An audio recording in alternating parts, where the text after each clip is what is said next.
Vamos ter sim. Vai lá. Tirar a foto. Fala aí, presidente. Valeu.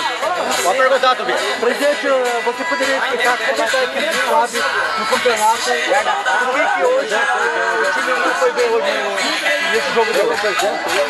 Hoje nessa parte do time do sênior, então, o nosso time é bastante desfalcado, o pessoal todo praticamente machucado. Nós conseguimos juntar 6, 7. Eu vim pronto para jogar, estava suspenso do cartão amarelo.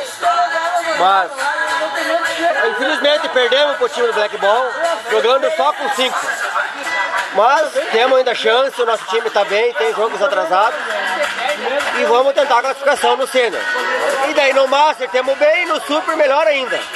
Acho que seria isso o time da SAB. E a nossa parceria que está todo mundo por aí. E outra coisa, acho que é importante a integração, né? E outra, a SAB importante não é nós estar ganhando ali de campo, mas é a nossa participação, a entregação, a parceria nossa.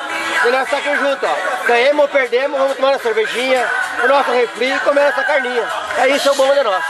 É isso que mantém a SAB.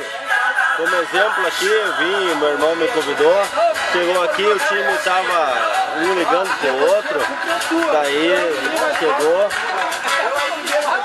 completou a equipe, um saiu desfalcado e mesmo assim perderam, mas perderam com humildade o jogo. Não interessa o resultado, interessa a parceria, como ele falou.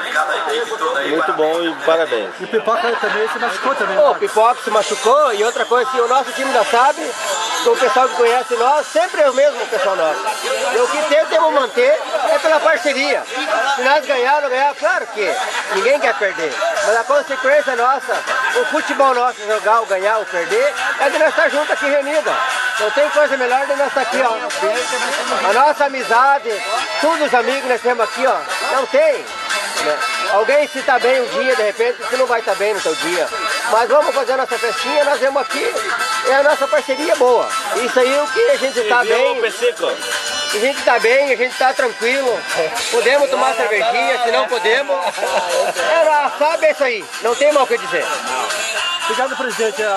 O Jornal A Madrugada e o site A Madrugada agradece pela entrevista.